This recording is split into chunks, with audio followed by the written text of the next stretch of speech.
Hello everyone, welcome to DSL classes. तो जैसे कि आप देख रहे हैं यहाँ पर आज की वीडियो का टाइटल है कि हम एटॉमिक स्ट्रक्चर के थ्योरेटिकल इम्पोर्टेंट क्वेश्चन डिस्कस करने जा रहे हैं। जैसा कि मैंने आपको 2-3 दिन पहले ही एक वीडियो में ब्रीफिंग दी थी एटॉमिक स्ट्रक्चर चैप्टर के बारे में कि कौन-कौन से topics they are very very important. I think आपने वो रिवाइज कर लिया होगा। तो चलिए आज हम थ्योरेटिकल क्वेश्चंस की बात करते हैं कि कौन-कौन से क्वेश्चंस हैं जो बहुत इम्पोर्टेंट है और होम एग्जामिनेशन में या फिर आपके जो भी इस क्लास स्कूल में होने वाला एनुअल एग्जाम है उसमें वो 100% पूछे जाएंगे। These are very very important question, तो ध्यान से इन्हें समझिए और याद भी करिएगा। ठीक है, चलिए पहले क्वेश्चन से स्टार्ट करते हैं। पहला क्वेश्चन है हमारा, why are the half filled and full filled orbitals are more stable. जैसा कि हम जानते हैं बच्चों की आधा भरा हुआ ऑर्बिटल और पूरा भरा हुआ ऑर्बिटल जो है वो बहुत स्टेबल होता है। तो कैसे, विद एग्जांपल आपको ये एक्सप्लेन करना है। इस थ्योरी के पॉइंट्स को याद रखिएगा कि 2 पॉइंट्स हैं इसके। पहला पॉइंट है सिमेट्रिसिटी। सिमेट्रिकल होते हैं क्योंकि ऑर्बिटल्स जो आधा भरने के बाद और पूरा भरने के बाद वो ज्यादा सिमेट्रिकल या वी कैन से प्लेनर हो जाते हैं, इसीलिए हम उन्हें वो जो है ज्यादा स्टेबल हो जाते हैं। And secondly the second part is very very important कि due to the exchange energy. तो एक्सचेंज एनर्जी की वजह से जब एक्सचेंज बार बार इलेक्ट्रॉन एक जगह से दूसरी जगह हाई लेवल पर जाएगा और उससे जितना ज्यादा अपनी जगह को एक्सचेंज कर सकता है उतना ज्यादा उसमें स्टेबिलिटी आएगी। जैसे कि मैं आपसे यदि मैं बात करूं क्रोमियम की, तो क्रोमियम का जेड वैल्यू होती है 24। वी नो दैट कि 24 आता है इसके उसमें। और कॉन्फ़िगरेशन यदि हम करें तो इसका एक जो आउटर मोस्ट ऑर्बिट में आएगा NS2 या फिर ND 4 में चला जाएगा। ये यदि हम 2 इसको कंप्लीटली फिल कर दें तो D जो है वो 4 इलेक्ट्रॉन से भरा हुआ होगा। अब यदि मैं D के ये ऑर्बिटल बना दूं, 4 5 होते हैं ना, आपको मालूम है 5 सब ऑर्बिटल्स हैं इसके D के। तो D में यदि हम 4 इलेक्ट्रॉन को फिल कर दें कि भाई चलो इसने 4 इलेक्ट्रॉन ले लिए और S को कंप्लीटली फिल करके ये सेटिस्फाई हो गया, तो यहाँ पर ये जो 5वां इलेक्ट्रॉन यदि होता तो ये ज्यादा स्टेबल हो जाता, लेकिन इसमें ये 5वां इलेक्ट्रॉन नहीं है, इसके पास है ये 4 इलेक्ट्रॉन। अब ये अपनी एक्सचेंज एनर्जी किस, ये वाला जो इलेक्ट्रॉन है ये इसके साथ अपनी कितनी कितनी एक्सचेंज एनर्जी कंज्यूम कर सकता है। वी कैन काउंट दैट कि ये 3 जगह से अपनी एनर्जी को खर्च कर सकता है जगह को बदल के। प्लस ये वाला इलेक्ट्रॉन 2 के साथ ही अपनी एनर्जी को खर्च कर पाएगा, 2 के साथ अपनी जगह को बदल के, तो यहाँ पर 2 हो गई। और ये वाला तो सिर्फ एक ही के साथ अपनी एनर्जी को एक्सचेंज कर सकता है, सीट को जगह बदल कर ये सिर्फ अपनी एनर्जी एक जगह ही खर्च कर सकता है, तो टोटल एक्सचेंज एनर्जी इसकी हो गई 6। यदि मैं इसके दूसरे कॉन्फ़िगरेशन की बात करूं जो कि एक्चुअल में इसका होता है कॉन्फ़िगरेशन, तो S में तो एक ही इलेक्ट्रॉन आ जाए। यदि हम इसे चेंज कर दें कि यहाँ से एक इलेक्ट्रॉन इधर शिफ्ट कर दें, तो now the D orbital is having how much. D orbital के पास अब हो गए 5 इलेक्ट्रॉन, क्योंकि हमने एक S से इलेक्ट्रॉन लेकर इसको दे दिया है। 5वां और बना देती हूँ इसमें। ये हो गया 5 इलेक्ट्रॉन इसके पास, हर एक ऑर्बिटल में एक-एक इलेक्ट्रॉन। ये हो गया अब इसका। अब यदि मैं हर इलेक्ट्रॉन की एक्सचेंज एनर्जी कैलकुलेट करूं जैसे मैंने नीचे की थी, तो यहाँ पर भी हर एक इस इलेक्ट्रॉन के लिए कितनी एक्सचेंज एनर्जी हो जाएगी, इसके लिए हो जाएगी 4। ठीक है ना। तो फर्स्ट इलेक्ट्रॉन के लिए यदि मैं लिखूं तो 4 हो जाएगी, यहाँ कंपैरिजन कर लूं मैं यदि, तो 4 हो जाएगी। दूसरे के लिए 3, तीसरे के लिए 2 एंड लास्ट वन के लिए कोई भी नहीं रहेगी। 4 इसके लिए 4, देन 3, देन 2 एंड देन 1। 1 और ऐड कर दीजिए इसमें, तो लास्ट इलेक्ट्रॉन का कोई ऑप्शन नहीं रहेगा, उसमें आप कोई इलेक्ट्रॉन उसमें फिल नहीं कर सकते, है ना। तो यहाँ पर मैं 1 और ऐड कर देती हूँ, ये हो गया 1। तो ये टोटल कितनी एक्सचेंज एनर्जी हो जाती है, ये हो जाती है 10। Means more the exchange energy consumption more will be the stability. तो क्रोमियम का ये वाला जो कॉन्फ़िगरेशन है दिस इज मोर स्टेबल, क्योंकि यहाँ पर एक्सचेंज एनर्जी ज्यादा खर्च हो रही है जो कि ऑर्बिटल को ज्यादा स्टेबल बना रहा है। ठीक है, समझ आया? तो ये वाला कॉन्सेप्ट आपको अच्छे से तैयार कर लेना है विद एग्जांपल। क्रोमियम का तो मैंने ऐसे जैसे समझाया, नाइट्रोजन का कर सकते हो, कॉपर का कर सकते हो, जो भी आपको हाफ या फुल फील्ड के एग्जांपल्स दिख रहे हो वो आप रेडी कर लेना अच्छे से, ठीक है, विद रीजन, विद एक्सप्लेनेशन। चलिए अब नेक्स्ट क्वेश्चन पर आते हैं। नेक्स्ट क्वेश्चन है हमारा भाई कि write the electronic configuration of इन सब आयंस के। सिंपल क्वेश्चंस नहीं आएंगे, पहली बात ध्यान रखना कि सिंपल क्वेश्चंस की डिमांड नहीं रहेगी कि आपको सोडियम का कॉन्फ़िगरेशन बता दो, आप इसका बता दो, एल्यूमिनियम का बता दो, चलो नहीं। अब आपको प्रैक्टिस करनी है कि आयंस के कॉन्फ़िगरेशन ही पूछने जाने की ज्यादा पॉसिबिलिटीज है। तो यहाँ पर जैसे मैग्नीज का, Fe का दे दिया है मैंने, तो मैं एक आपको करके दिखा देती हूँ।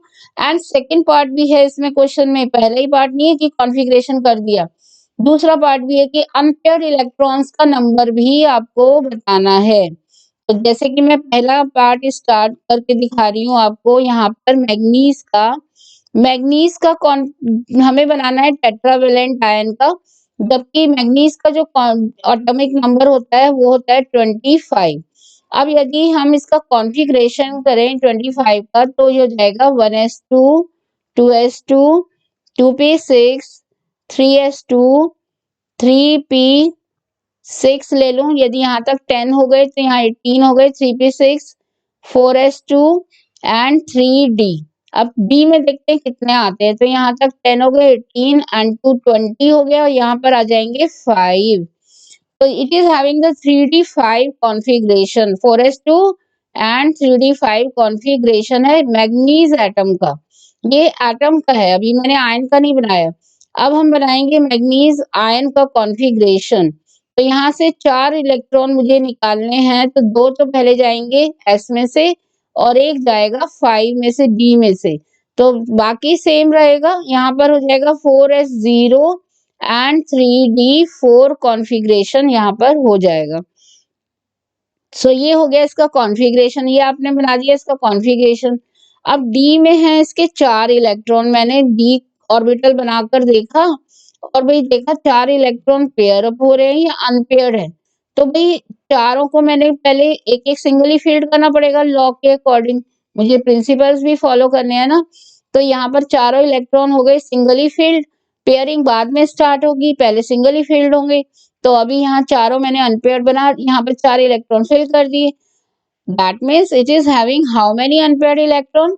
It is having 4 unpaired electrons. तो ये हमारे सेकंड क्वेश्चन का आंसर हो गया कि इसके कितने अनपेयर्ड इलेक्ट्रॉन हैं। इस टाइप से आप सबका कॉन्फ़िगरेशन करेंगे और उसमें से अनपेयर्ड इलेक्ट्रॉन्स को कैलकुलेट करके यहाँ पर लिखते जाएंगे, साथ साथ आंसर देते जाएंगे। ठीक है, इस टाइप के क्वेश्चन की प्रैक्टिस रखिए, बहुत इंपॉर्टेंट है। Coming to the next question कि एसपीडी नोटेशंस में हमें इन्हें लिखना है। एन की वैल्यू यदि 2 हो और एल की वैल्यू 1 हो तो भाई इनको एसपीडी के नोटेशन में लिखिए। ठीक है, तो कौन से भाई क्वांटम नंबर, क्वांटम की बात हो रही है ये बताना है आपको। तो जैसे मैं फर्स्ट क्वेश्चन पहले एक ले लेती हूँ कि एन की वैल्यू है यहाँ पर 2 और एल की वैल्यू क्या दी है, दैट इज इक्वल टू 1। तो एन की वैल्यू हमें क्या बताता है, वो नंबर ऑफ ऑर्बिट बताता है, तो मैंने 2 लिख दिया, नंबर ऑफ ऑर्बिट। एल जो है वो हमें क्या डिस्क्राइब करता है, एल जो है वो हमें ऑर्बिटल का नंबर बताता है कि कौन से ऑर्बिटल की बात हो रही है। तो एल की वैल्यू 1 किसे बताती है, 0 बताती है एस के लिए और 1 बताती है पी के लिए। इट मीन्स ये हमारा कौन सा ऑर्बिटल है, ये हमारे पी ऑर्बिटल की बात हो रही है। तो ये हमारा कौन सा ऑर्बिटल हो गया, सेकेंड ऑर्बिट का, सेकेंड शेल का पी ऑर्बिटल यहाँ पर हमने लिख दिया। तो ये हमारा आंसर हो गया एसपीजी की फॉर्म में।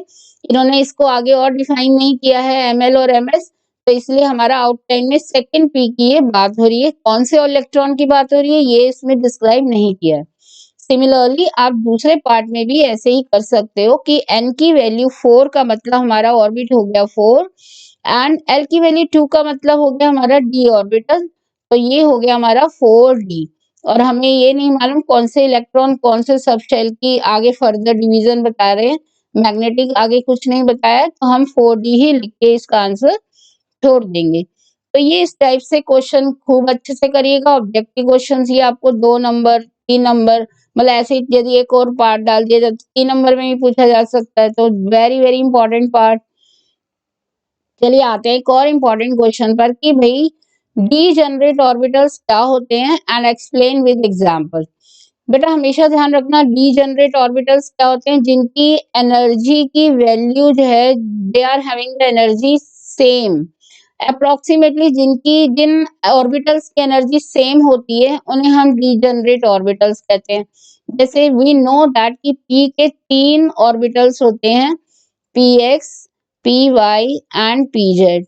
तो इन तीनों की एनर्जी जो है वो लगभग सेम होती है, सो दे these three are called degenerate orbitals।